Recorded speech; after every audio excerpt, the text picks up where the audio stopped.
E aí, galera, tudo bem? Eu sou a professora Fernanda, professora de matemática, e nesse vídeo nós vamos estar falando sobre a noção intuitiva de função. O iniciozinho dos estudos aí sobre função, ok? Então, nós vamos estar analisando aqui três situações para a gente estar tratando aí essa ideia inicial, a ideia tão importante que né, nos faz caminhar de forma mais, vamos dizer, sadia, né, em todos os detalhes envolvidos na ideia de função. Ok? Então, o vídeo aqui, ele está sendo feito voltado para alunos do nono ano, né? Mas, para todo mundo aí que precisa rever ou mesmo aprender sobre esse tema, fica ligado, segue comigo no vídeo, vai dar tudo certo. Se estiver gostando da aula, compartilha, dá um joinha, se inscreva no canal para dar uma força aqui para a gente, beleza? Então, veja bem, quando a gente vai falar sobre função, a gente trata sobre grandezas. A gente utiliza esse termo grandezas. Mas o que é, como que eu posso definir grandezas? Grandeza é tudo aquilo que pode ser medido, que pode ser contado. Então, quando a gente fala que é tudo aquilo que pode ser medido, eu acho que já facilita bastante a gente entender essa ideia de grandezas, ok? Exemplos de grandeza: volume, massa, superfície, comprimento, capacidade, velocidade, tempo, custo, produção, enfim. São exemplos de grandeza, de coisas, né, que a gente pode medir, que a gente pode contar. E quando a gente pensa em função, a gente relaciona grandezas, né? A gente vai dizer que uma grandeza depende da outra. Então, são expressões que a gente vai estar utilizando a partir do próximo slide, para que você, então, possa entrar nesse mundo, né, de função de uma forma mais tranquila, ok? Então, vamos lá. Eu trouxe aqui um exemplo de uma pessoa que se exercita correndo, né? Osias trabalha em um escritório onde ele fica muito tempo sentado. Para exercitar-se, costuma correr diariamente, mantendo um ritmo constante de 6 quilômetros por hora. Então, a cada hora ele corre 6 quilômetros. Aí a pergunta é: quantos metros ele corre a cada minuto? A cada minuto. Então, perceba que a gente tem a informação, né? Uma informação está em quilômetro, né? A distância em quilômetro e o tempo em horas, e depois a pergunta nos remete a essas mesmas grandezas, só que em outras unidades de medida. Então, agora ele quer a distância em metros e ele quer o tempo em minuto. Bom, fazendo aquelas transformações bem simples, bem básicas que a gente estuda, né, nos anos aí, na segunda fase do fundamental, sexto, sétimo ano, a gente consegue, então, interpretar que 6 quilômetros corresponde a 6.000 metros, né? Afinal de contas, 1 quilômetro corresponde a 1.000 metros. Obviamente, 6 quilômetros vai ser igual a 6.000 metros. E o tempo, né? Uma hora, a gente sabe que uma hora corresponde a 60 minutos. Agora, pensa comigo, se você pegar os 6.000 metros que ele corre e dividir por 60, você vai encontrar 100. Significa o quê? Significa que ele corre 100 metros por minuto. A cada minuto, ele corre 100 metros. Ok? Beleza.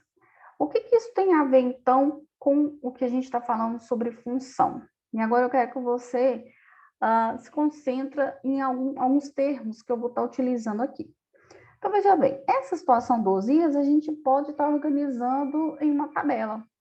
Então, perceba que eu tenho aqui uma grandeza que é o tempo, e esse tempo está sendo medido, está sendo contado em minutos, e eu tenho uma outra grandeza que é a grandeza distância, que está sendo contada, está sendo medida em metros. Perceba que se ele correr 15 minutos, né, o tempo de corrida por 15 minutos, então ele vai correr uma distância de 1.500 metros. Mas, se você continuar analisando a tabela, você vai perceber que se ele correr 45 minutos, ele vai ter percorrido a distância de 4.500 metros. Note que os tempos da tabela, nenhum se repete. Então, nós temos 15, 20, 30, 45, 50, 60, 75, 80, 90. E para cada um desses minutos que estão na tabela, nós temos uma distância diferente, né? Ou seja, para 15 minutos, 1.500 metros. Note que não tem mais 1.500 metros nessa tabela, somente relacionada a 15 minutos. 5.000 metros está correspondendo a 50 minutos. Não temos mais nenhum outro 5.000 metros nessa tabela, tá bom? Então, o que a gente percebe? Que há uma correspondência entre o tempo e a distância. Afinal de contas, a cada minuto que a gente analisar, a gente vai ter uma única distância. Se eu pegar, então, o tempo 25 minutos, eu vou ter 2.500 metros que ele tem percorrido. E esses 2.500 metros só vai estar relacionado aos 25 minutos. Então, cada minuto tem como correspondência uma determinada distância. Então, a gente diz que a distância percorrida é em função, olha a expressão importante, é em função do tempo da corrida. Porque para cada valor do tempo fica determinado um único valor da distância.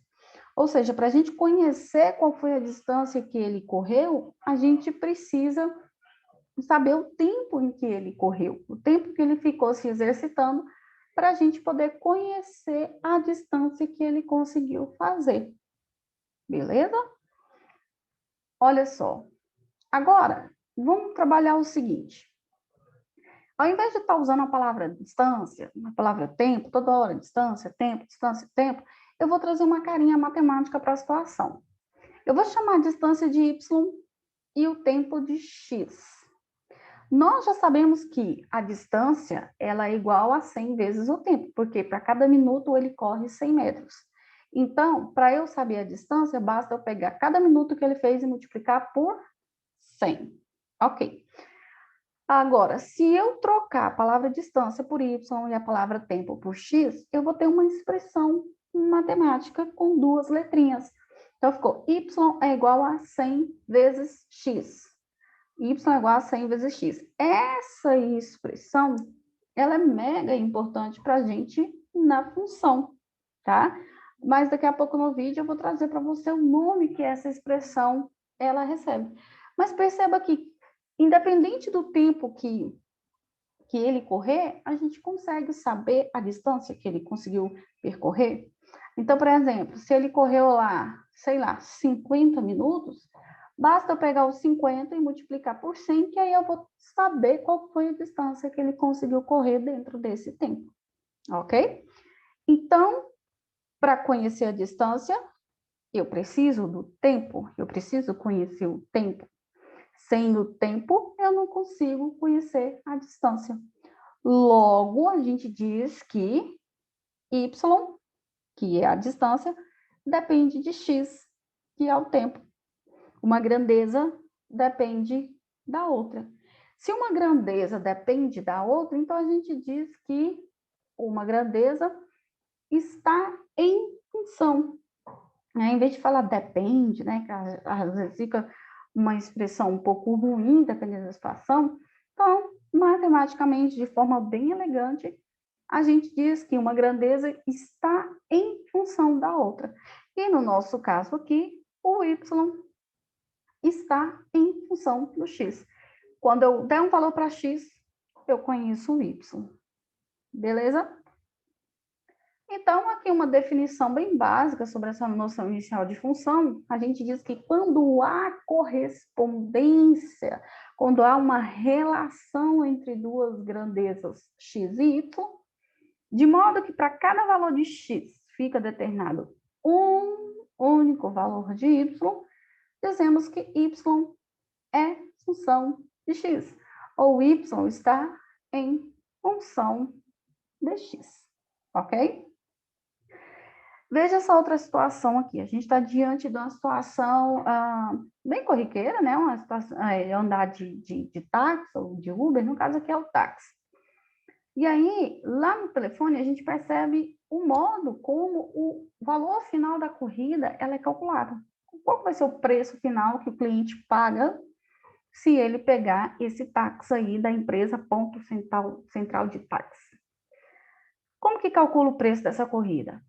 A bandeirada, R$ 7, é um valor fixo do táxi, R$ 7, mais R$ 3 por cada quilômetro rodado. Ah, então quer dizer que se a pessoa pegar um táxi nessa empresa para andar só 2 quilômetros, então 2 quilômetros, cada quilômetro é R$ 3, então 3 vezes 2, 6, e 6 mais R$ 7 da bandeirada, R$ 13. R$ 13 é o valor final. Aí na imagem nós temos a moça que diz assim: fiz uma corrida de 10 quilômetros e recebi R$ 37 por ela. Ah, então quer dizer, se foram 10 quilômetros, cada um R$ 3. 3 vezes 10, 30. 30 mais R$ 7 da bandeirada gerou os 37 que ela está afirmando. O rapaz diz assim: recebi R$ 31 por uma corrida de 8 quilômetros. Uai, o que está envolvido nesses R$ 31? A distância foi de 8 quilômetros. Cada quilômetro, R$ 3. 3 vezes 8, 24. R$ 24 mais os R$ 7 da bandeirada resulta nos R$ 31. Então, a pergunta que está aí, ó, qual grandeza depende da outra? Uai, para eu saber o preço final, eu dependo saber quantos quilômetros o cliente vai andar. Então, a gente diz que a grandeza preço depende da grandeza distância. Então, veja bem a análise que eu fiz aqui, ó. Notamos claramente que só é possível calcular o preço final se soubermos quantos quilômetros o cliente vai andar. Vocês concordam comigo? Então, eu coloquei em uma expressão utilizando os nomes das grandezas envolvidas. Preço, que é uma das grandezas, é igual. Ou seja, eu vou conseguir o valor final com pegando o valor fixo e somando R$ 3 por cada quilômetro rodado. Então, 3 vezes o quilômetro rodado. Agora, para eu colocar isso com uma cara matemática, né, com uma expressãozinha matemática, eu não vou ficar utilizando e escrevendo toda hora no meu cálculo os nomes das grandezas por extenso. Então, eu vou batizar aqui a grandeza preço de P e a grandeza quilometragem rodada de X. Então, a gente vai ter a seguinte expressão que vai nos permitir calcular o valor final a ser pago dessa viagem de táxi. P é igual a 7 mais 3 vezes X. P é o preço que vai pagar, 7 é o valor da bandeirada, eu não posso desconsiderar aqui, porque ele tem que entrar na situação, mais 3 vezes X, 3 vezes a quantidade de quilômetros rodados. Pronto, essa aí é a expressão matemática tão importante aqui para a gente nesse início do estudo sobre função, ok? Prosseguindo aqui, agora eu vou trazer essa noção de função como uma ideia de uma máquina. Então, veja o que a menina pensou. Imaginei a função como uma máquina. Para cada número que colocamos na entrada da máquina, ela faz as operações indicadas e fornece o número na saída. Essas operações indicadas vão estar lá na máquina. A máquina, a gente vai olhar para a máquina e vai entender o que a máquina faz, ok? Então, veja bem. Olha só. O que a máquina faz? Está descrito nela. Triplica e depois soma 2. Ou seja, qualquer valor que eu colocar na máquina, a máquina vai transformá-lo em um outro valor. Mas como que ela vai fazer essa transformação? Ela vai pegar o número que você colocou na máquina, vai multiplicar por 3 e depois vai somar 2. Veja bem, colocou o valor 2, a máquina fez toda a transformação e saiu o valor 8. Ou seja, 2 vezes 3, porque ela triplica. 6. 6 mais 2, 8. Então, entrou 2 e saiu 8. E agora vão ser colocados outros valores nessa máquina, 7, 0 e 1,5. Poxa, então vamos analisar o 7. Se eu coloco o valor 7 na máquina, ela vai pegar esse 7 e vai triplicar. 3 vezes 7, 21. 21 mais 2, 23. Então, perceba que entrou 7 e saiu 23. Então, fazendo essa mesma ideia com esses outros valores que estão aí, a gente tem o seguinte: se coloca o valor 0, 3 vezes 0, 0. 0 mais 2, 2. Por isso que ela devolveu o valor 2. Quando eu colocar na máquina o valor 1,5, ela vai transformar com essa ideia de triplique e depois soma, e vai me devolver o valor 6,5. Veja bem, 1,5 vezes 3, 4,5. 4,5 mais 2, 6,5. Então, por isso que ela está falando, o número que sai é dado em função do número que entra. O número que sai, ele depende do número que entra. O número que sai está em função do número que entra. Ou seja, se eu não colocar valor nenhum nessa máquina, eu não vou obter valor nenhum. Então, por isso que preciso colocar algum valor para que saia um outro determinado valor transformado por essa ideia de triplica e depois soma, ok? Então, veja bem. Agora, vamos colocar em termos matemáticos. Se eu chamar um número que entra de x e chamar o número que sai de y, então eu tenho a seguinte expressão matemática. O número que entra x eu multiplico por 3 e depois eu somo com 2. Por isso que ficou 3 vezes x mais 2, igual a y, que é o número que sai. Ou o número que sai é igual a 3 vezes o número que entra mais 2. Essa expressão que eu venho falando desde o início do vídeo, cada situação gerou uma expressão. Essa expressão a gente batiza de lei de formação. Então, toda função vai ter a sua lei de formação, também chamada de regra da função. Beleza? Então, aqui, pessoal, era basicamente essa ideia inicial que eu queria trazer para vocês, ok? Então, nós temos aqui 3 coisas importantes. Nós precisamos dos números de entrada, dos valores de entrada, nós precisamos dos números de saída e nós precisamos de uma lei de formação. Toda situação vai gerar essa lei de formação e para cada valor de entrada eu tenho um único valor de saída, ok? E isso vai ser importante para as próximas explicações. Então, era basicamente isso. Muito obrigada e até um próximo vídeo. Tchau, tchau.